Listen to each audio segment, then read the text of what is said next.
What kind of hate would drive a seemingly ordinary man to hire a hitman to kill his wife?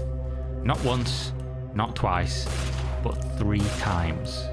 Was it years of buried resentment, a betrayal that cut too deep, or financial pressure that tore their trust apart? For Stephen Allwine, it was none of the above. On the surface, he was a loving husband, a devoted father, and an active member of his church. But as we'll soon uncover, Allwine wasn't the man he appeared to be. He was leading a double life, fueled by lies, obsession, and the belief that he could outsmart everybody. But hiding the truth rarely pays off, especially when you've run your mouth about it all over the internet. So this is the story of Stephen and Amy Allwine, a pair of hired hitmen, and a secret that ended up destroying not just 1, but 3 lives. From the surface, the Allwines were your standard, deeply religious, loving Minnesotan family of 3. Stephen and Amy married in 1998 when he was 26 and she was 25. By 2016, they had weathered 18 years of life's ups and downs together, now raising their 9-year-old adopted son. Everything in life was going great. They each had solid careers, with Amy running a successful dog training business and Stephen working as a freelance IT consultant. Not just that, but they were both active leaders in their strict religious community, the United Church of God. Stephen was even a deacon and a preacher, delivering sermons so moving they brought his congregation to tears. But what nobody could know is that very soon it would be his wife shedding tears. Tears of terror, pain, and betrayal that no sermon could ever soothe. What makes this story so twisted is that Stephen was a couples counsellor. His whole duty was to help people work through their issues, to remind them that their marriage was a blessed bond by God. But behind closed doors, he was trashing those very values in the most vile and disgusting ways. And it was these very sessions that led Stephen to ashleymadison.com, a dating site designed for extramarital affairs. One that has been mired in its own controversy for many years. The slogan simply reads, "Life is short, have an affair." With this being the case, you would expect Stephen and everything he was about to strongly warn against it, to remind everybody that adultery is a sin in the eyes of God. And that's exactly what he did. But as with many people, he couldn't follow his own advice. As if by instinct, Stephen would find himself on the site day after day after day, matching with potential partners who could truly understand how unhappy he really was in his marriage with Amy. You see, on the surface, their relationship might have seemed perfect. But for Stephen, it was never going to be enough. And you might ask, why? What was missing in this marriage that Amy couldn't fix? Well, as fate would have it, we have answers to those questions, and it all became very clear when he found his new secret lover, Michelle, which of course happened on ashleymadison.com. Michelle and Stephen would meet for coffee, lunch, dinner, and eventually regular sex. Meanwhile, Amy was away on one of her many business trips, thinking that the relationship was as solid as it always had been. But what was it about Michelle that made her everything Stephen wanted? Well, she was a slim blonde in her 40s, struggling with anxiety, who enjoyed his calm, comforting demeanour. She was basically somebody he could pamper and fix, unlike Amy, who seemed to have everything under control. But the biggest reason Stephen chose Michelle over Amy was Amy didn't spend enough time with the family, preferring to be working with the dogs and that community. Basically, after such a long life together, it was just that Michelle was everything Amy wasn't. Which for most people means he could have just divorced her and moved on with his newfound love. So why didn't he? There's one simple reason. His reputation as a church leader would have been completely destroyed if he'd got a divorce. You see, the United Church of God wasn't just any normal church. Its history was rooted in pagan traditions, making it what we call an uber-conservative church. They even reject Christmas. And they have very strict rules in the Codex against divorce and adultery. It's actually written here in plain black and white. For an elder like Stephen, if a church elder is found to have committed adultery, that person could no longer serve as an elder and may even be asked to leave the congregation. Which is exactly what was preventing Stephen from getting what he really wanted. Michelle as the replacement to his wife. So, being bound by the church's laws, but still wanting the same end result, Stephen would need to go an alternative, bloodier route. One with complete finality. For that, he needed a foolproof plan. Something that couldn't be traced back to him. And in Stephen's twisted mind, dead set on an end result that he couldn't reach with Amy still alive, his solution was to log onto the dark web and hire a hitman. Coming from an IT background, Stephen knew exactly how to access the hidden corners of the internet through what is referred to as the Tor browser, which stands for the Onion Router. The Onion Router was created by Navy researchers to enable a secure overseas communication for the intelligence community. It has now become commonly referred to as the gateway to the dark web. In his exploration of the dark web, Stephen had also heard about sites that promised to connect you with contract killers. And he was also at least smart enough to understand that most of these websites would be traps set by the police. But it didn't stop him, because on February 14th, 2016, he created a Reddit account with the username of DogDayGod. It seems like the intended use of this account was to post questions in the now banned subreddit Darknet Markets Noobs. New to the markets, but I assume there are LEOs, law enforcement officers, posing as sellers in those markets. How do I identify an LEO versus a real seller? Any tips would be helpful. Now, unfortunately, since the subreddit has been taken down, you can't find the original post or see how people responded, but later revelations show that whatever advice Stephen got was enough to push him forward. The very next day, he set up an account on a website called Besa Mafia. For context, Besa Mafia was a dark web marketplace that claimed to offer the services of the Albanian mafia for kidnappings, beatings, and what he was looking for, murders. They only accepted payments in Bitcoin, so in many people's mind around this time it would be difficult to trace back to the owner. They were of course wrong in retrospect, and the site also held these funds in escrow until the job was done. And you can see exactly how it worked from this incredibly detailed and professional infographic that was definitely designed by the Albanian mafia. As you can see, they list that you, the customer, is anonymous. Unless, of course, you're the kind of genius who thought saving your Bitcoin address was a brilliant idea. Looking at this, you would probably think, wow, I bet nobody used this, it looks stupid. But in reality, they were taking requests for services from around the world, and according to reports the police found later, business was actually booming. In fact, the site had almost as many requests as it had testimonials verifying its legitimacy across the internet. Considering the amount of social proof the site had received on Reddit alone, Stephen felt confident that they were the best people he could hire to get rid of his wife. You can read some of the Reddit testimonials on screen right now, such as this one from Dave Olin, who states that there are ex-military Russians available for hire to do beatings, shootings, and all kinds of nasty things. He apparently has experience with them and says that they're legit. This was all enough to begin a conversation between Stephen, disguised as DogDayGod, and Besa Mafia's site admin Yura, spanning over the course of 3 months. Which brings us to the first assassination attempt. For reference, the document that was dumped on the internet detailing DogDayGod and Yura's conversation is an 80-page PDF, major parts of which have been redacted. However, let's go through some of the main ones, so you can understand the mental gymnastics DogDayGod, aka Stephen Allwine, was using to justify his decision. At this point, Stephen was still hesitant to pay a large sum of money in Bitcoin, which was a currency he didn't quite understand. But on February 15th, 2016, Stephen sent his first message to the Besa Mafia asking, "I'm looking to hire you for a hit, but what is the recommended way to convert cash to Bitcoin anonymously?" So you can see he was off to a great start and there was no way this could go wrong. Yora replied swiftly the same day saying, "You can exchange money on Coinbase.com or localbitcoins.com. We can plan a date together for the hit when you can travel outside the city for a day or two. This makes everyone know you could not be the murderer." Thus became the groundwork for a plan. Yora seemed to have everything covered and even gave Stephen ideas on how he could cover up the $5,000 he was converting into Bitcoin by claiming he was purchasing a gaming server.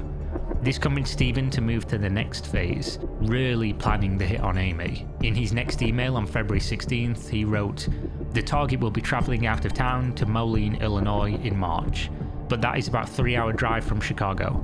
I'm assuming this would not work for the hit. If it would, then it would be the perfect time. What is the price in Bitcoin for hit, and ideally making it look like an accident?" I'm sure in Stephen's mind this was the perfect chance. After all, he was using those same business trips he despised that made him apparently fall out of love with her to end her life. And Yora agreed.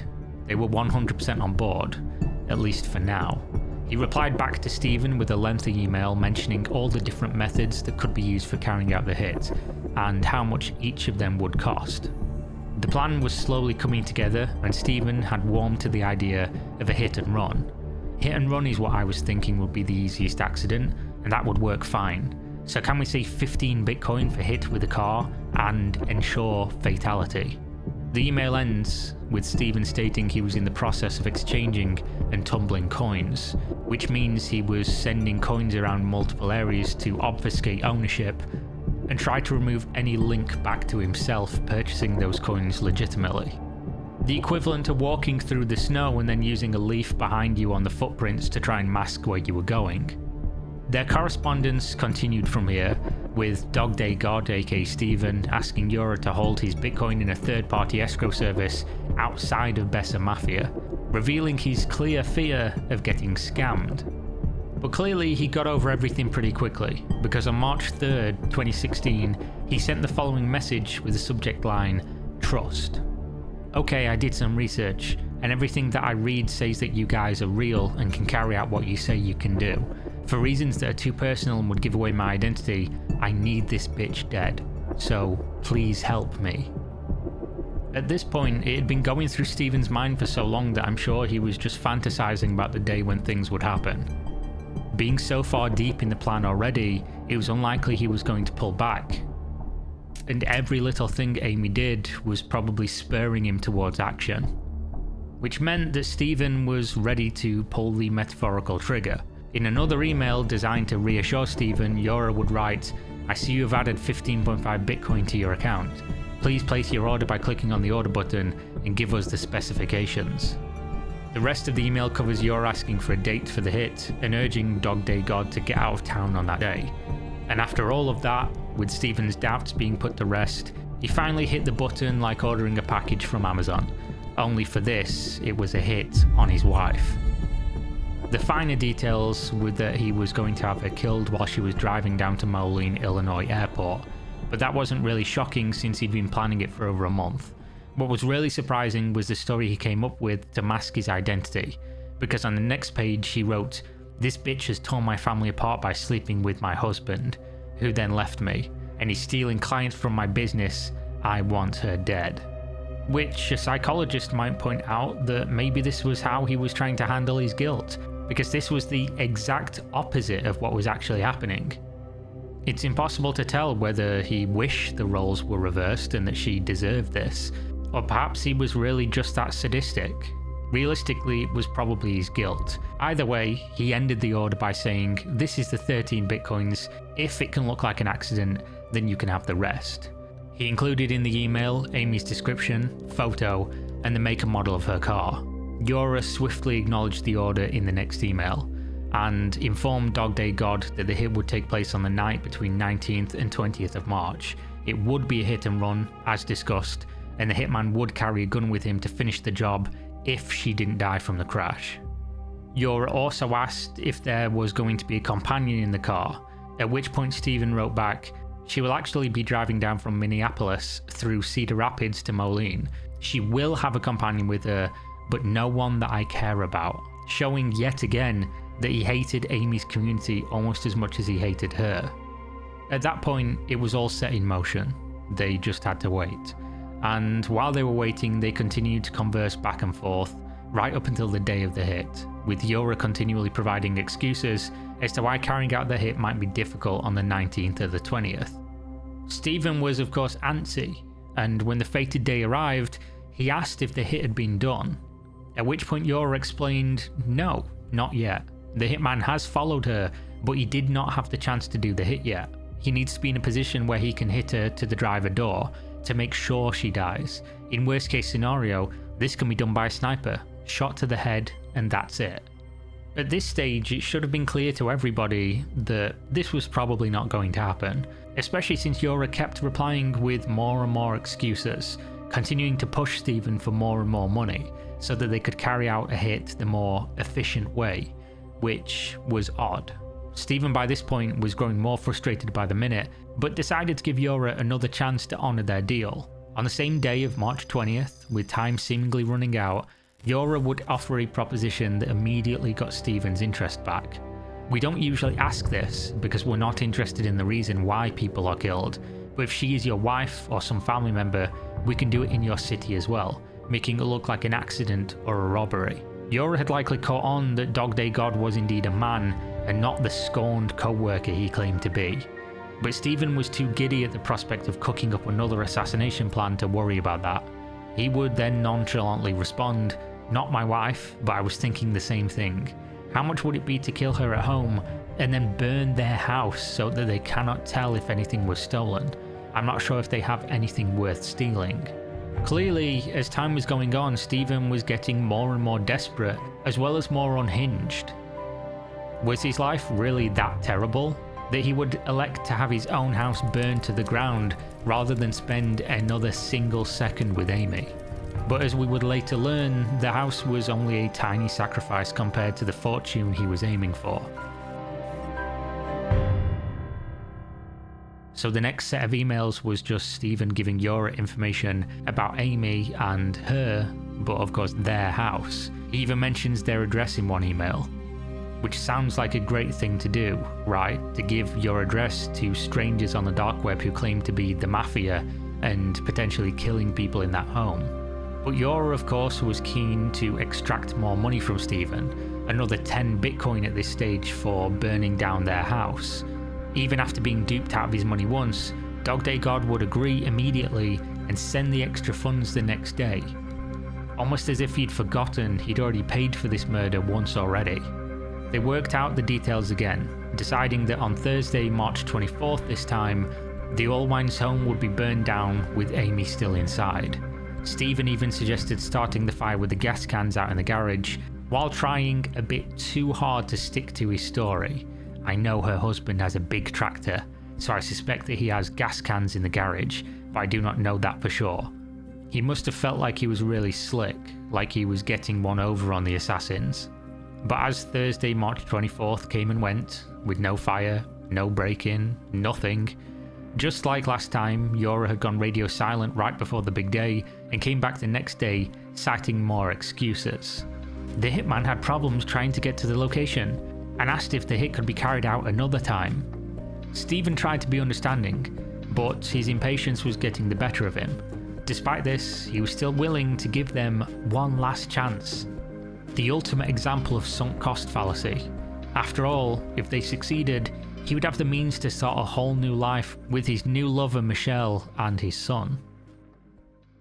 In the next set of emails, Stephen would voice his disappointment with Bessa Mafia, almost like he was leaving a 1-star review on the local pizza place, but he was still willing to give them that last chance to carry out the hit, so long as it happened on the following Monday. The plan was the same, burn down the house with Amy inside. However, once again, Monday came and went, and there was no sign of any hitmen anywhere near the house. The next day, Yora would come out with more of their trademark excuses, this time stating that the hitman had been stopped by the police on his way into the city, and since he was in a stolen car, he was then taken in for questioning. Rather than be angry, which would be an appropriate response for this happening not once, not twice, but 3 times, Stephen was thoroughly in a state of hopelessness, and after some more back and forth, Dog Day God would send one of his last emails to Yora on March 31st. I was very disappointed that the hit didn't happen Thursday and Monday, as it was expected to. You have had 3 good attempts at her, and none of them have worked. He ended the email with an ultimatum that read, I am at the point that I do not care how it is done. I believe if I go about my regular routine that I will not be a suspect. So I would like to suggest that you have until May 1st to do it whatever way works best for you and your people. If it is a straight shoot and kill, then it is 13. If it looks like an accident, then it is 15. And if it's a robbery and fire, then it is 25. If it is not done in some way by May 1st, then I would like my money back. But his plea would fall on deaf ears, because Yora would continue to provide excuses in the next few emails. And when Stephen asked for his money back, Yora would finally drop the act and threaten Stephen to send 10 more Bitcoin or the authorities would be all over his messages. He claimed the site had been hacked and this was the only way to keep everything buried. This would turn out to be the last email either of them sent to each other, because both Bessa Mafia and Stephen's worlds were about to spiral into complete chaos. By the end, Stephen had paid Bessa Mafia a total of $12,000 in Bitcoin for a hit that had never happened. Not once, not twice, and certainly not the third time. But of course, Stephen had already decided that this was going to happen one way or another. Months of fantasizing, months of planning, even paying the money, he just couldn't let this escape. So the old saying comes into play: if you want something done right, you gotta do it yourself. In a way, I guess. Because in late July of 2016, once he'd cut ties with the Bessa Mafia, he reverted to another method: forcing Amy to take her own life. One day out of the blue, Amy started receiving cryptic emails from a jane@gmail.com, alleging that Amy ruined her life by sleeping with her husband and she was going to come after her family for it. Sounds familiar, right? That was word for word Dog Day God's reasoning for wanting Amy dead in his emails to Yora. Stephen's guilt or justification or whatever it was had come back again. In the first email, it read, "I do not know how a fat bitch like you got to my husband, but because of you he left and my life has become shit. Since I cannot get you, I will come after everything else that you love. I know about your son, your husband and your business. Commit suicide. If you do not, then you will slowly see things taken away from you, and each time you will know that you could have stopped it, which will eat you apart from the inside." The rest of the email is just Jane rattling off more methods that Amy could use and more details about her family.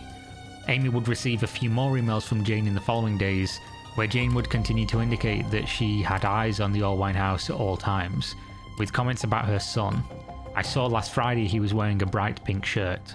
Other details such as Amy's movements. "I see that you moved the RV."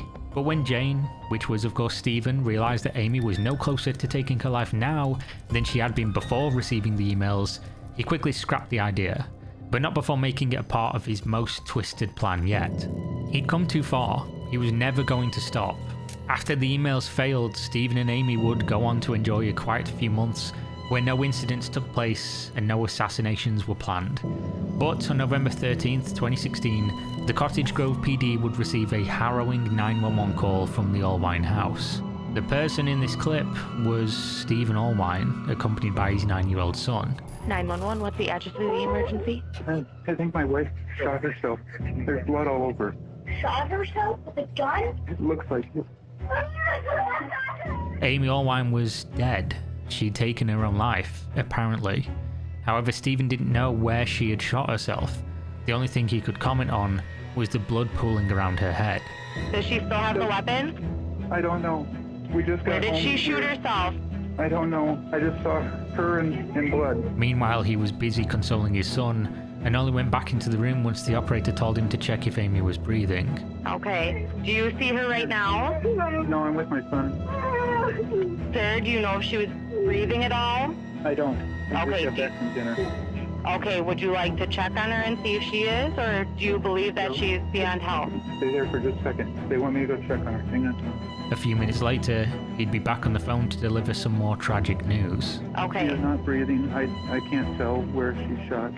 I don't know. By now, their son had caught on and finally realised that his mom had killed herself. I don't know. I don't know, bud. But then, the father and son exchanged words that made the whole incident reek of something sinister. Are we gonna remarry? I don't know, bud. Perhaps Stephen had already told his son about Michelle. The operator ended the call by telling Stephen to walk out of the house with his son and signal the police when they arrived. Is it just you and your son home right now? Yeah. Okay. Steven, are you able to just step out of the home with your son so my officers can see you when they pull up? Yeah. Which they did merely minutes later and found blood pooled around Amy's head with a 9mm handgun lying beside her. At first, all signs in the house pointed to a suicide. But of course, upon closer inspection, the police found some red flags. For instance, the oven had been on, and Amy had a pumpkin roasting in there, which is odd behaviour from someone who was about to do what Amy had allegedly done. But the biggest red flag was the way the gun was positioned in the crook of her left arm, even though Amy was right-handed, a fact confirmed by Stephen himself. Her family, who's outside by this time, says she's right-handed. When questioned, Stephen confirmed he was working from home because Amy was sick, and that he'd been with her all day up until 5:29 p.m, when he left to grab a bite to eat with his son, suggesting that whatever happened must have taken place after he left. But then we get to the evidence. Sergeant Randy McAllister of the Cottage Grove PD was first on the scene, and according to him, there were immediate signs of a murder, but not enough to rule out suicide completely. However, as the investigation progressed, they revealed more damning evidence when the police found blood splatters on the floor outside Amy's bedroom using luminol. The floor is very dirty, a lot of dog hair, but then we step onto the hallway onto the wood floor and all the way up to the master bedroom, the wood floor is very clean. As it turned out, those splatters had been cleaned up with shampoo, proving the existence of a killer. At which point, this was the last piece of evidence the police needed to officially render Amy's death a murder. Stephen was still above suspicion at this point and was trying to play the part of the grieving husband. I saw her on the floor, saw blood, so don't joke around, so I think Mommy's dead. However, his luck was about to shatter, as Dog Day God was on the brink of being exposed.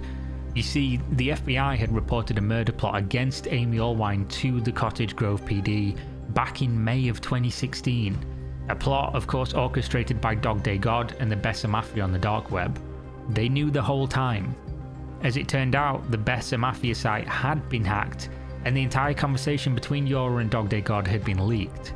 And here, it should come as a surprise to absolutely nobody that the Besser Mafia was then outed as a giant scam. The FBI had even been in touch with Amy, and said she was in no immediate danger when they first visited her house, because the hacker of the Besser Mafia had revealed that it was just a huge con. They were not in contact with any Mafia members at all. The site would simply get people to pay in Bitcoin and then make constant, well-crafted excuses as to why the hit couldn't be carried out, while continuing to try and take more money from people who probably felt they were already too far gone to turn back. Relying on the fact that none of their victims, I guess we can use that word, could ever take any of this to police. I mean, what were you going to say? Hello, these people who are claiming to be the Albanian Mafia stole the money I gave them to kill my spouse. I don't think that would go down very well with the police. So they knew the site was fake, but obviously Dog Day God, the person who had been trying to get Amy killed, was very much real, and so he became the police's #1 suspect. And of course, remember, they had all of these conversations. And their investigation immediately led them to uncover another secret. Exactly 1 month after being duped by the Besser Mafia, Dog Day God would inquire about the drug scopolamine on Dream Market, which was another illegal marketplace on the dark web. For context, this is usually used to treat nausea, motion sickness, and vomiting, mainly after surgery. But in high doses, it can cause severe hallucinations and disorientation. When the police learned this, they immediately asked the coroner to check Amy's system for the drug. And sure enough, Amy had 45 times the prescribed amount of scopolamine in her system before she was shot, proving that Dog Day God was definitely Amy's murderer. The only thing left to do was to find the real identity behind the alias. Well, Stephen's time was running short at this stage. It was only a matter of time before the police connected the dots, exposing Dog Day God as Stephen Allwine. So how did they get there? Well, on the day of the murder, the police had taken Stephen's phone, and after a little searching, they were able to uncover Stephen's affair with Michelle, which, let's not forget, this is motive. Then a deeper dive into Stephen's laptop also revealed that he would get a big $700,000 life insurance check if Amy ever died, motive number 2. But they still didn't have probable cause to arrest him. Until, of course, they found the Bitcoin address Dog Day God had sent to Yora in an email buried deep in a deleted file on Stephen's phone. You see, the cloud had got somebody again. Investigators went through his phone, went through all the backups, and found that on August 3rd, 2016, Stephen had copy and pasted 34 apparently random letters and numbers. He then deleted this less than a minute later, But within that minute, it'd been backed up to the cloud. And what do you know? These 34 characters was a Bitcoin address that just so happened to match up exactly with what Dog Day God had given to Besa Mafia and made the Bitcoin payment to carry out the initial hit. He literally copied it from his wallet, pasted it into the email, deleted it from his copy paste, and within that time, he'd been caught. With every Bitcoin address being unique and the transaction being there on the blockchain permanently and immutably, there's no chance of a mistake or coincidence. So there you have it, because the only way that address could have been on Stephen's phone is if he was in fact Dog Day God, which then made everything else fall into place, because they also found cookies from various crypto exchanges installed in his computer the same day he had asked Besa Mafia how to pay for the hit. By now, the medical examiner had also ruled the time of Amy's death around 3 PM, meaning that Stephen was definitely at home when the killing took place, even from his own words. And of course, he had gunshot residue found on his right hand, which meant that in January 2017, he was arrested for the murder of his wife, Amy Allwine. When I first learned about this story, Stephen sounded like a crazed murderer who'd go to any lengths to finish off his wife. But after getting a full view of the events that transpired, I can now see I was wrong. He was actually a crazed murderer who'd go to any lengths to kill his wife, while also being an utterly desperate idiot. You see, all of this was completely unnecessary. Of course, he wasn't a hardened criminal, so he had no way to know that all these things were totally above him and that they would all individually get him caught eventually. Didn't know when to cut his losses and when the idea had gone so far it was always going to be bad. But most importantly, let his ego and his position in the community remove the very real and easy possibility that would have ended all of this without him in prison and without his wife, the mother of his children, being dead. He could simply have divorced Amy and just moved on with his life, just went to live with Michelle and just decided that that chapter of his life was over, which would have left Amy to conclude that chapter of her life too. Instead, he decided that he was Tony Soprano, that life was a movie, and instead of a divorce, he instead would get her killed by hitmen, and somehow that would solve everything. In Stephen's deranged, desperate, stupid mind, he thought this was a simple solution. And even more so when all else failed, he just did the job himself, which takes real malice and an evil of the soul. He literally did come to the conclusion at the end that if you want something done right, you've got to do it yourself. Unfortunately for him, fortunately for everybody else, he didn't realise that nothing on the internet can truly be deleted. I'm sure in his brain, everything was a one-off, viewed in isolation, but when somebody's murdered, nothing is in isolation and everything pointed back to him. In the following days, Stephen stood trial in front of a jury, which found him guilty of first-degree murder and sentenced him to life in prison without the possibility of parole. To this day, Stephen has of course been trying to appeal the court's decision and claimed that he was framed. Did you kill Amy? No. Who did? I believe, based on the evidence that I've seen now, I believe I know who did. And I trace it back to somebody that she was working with. But what do you think? Do you believe him? Or do you believe he deserves everything that he gets? Comment down below, and thanks for watching.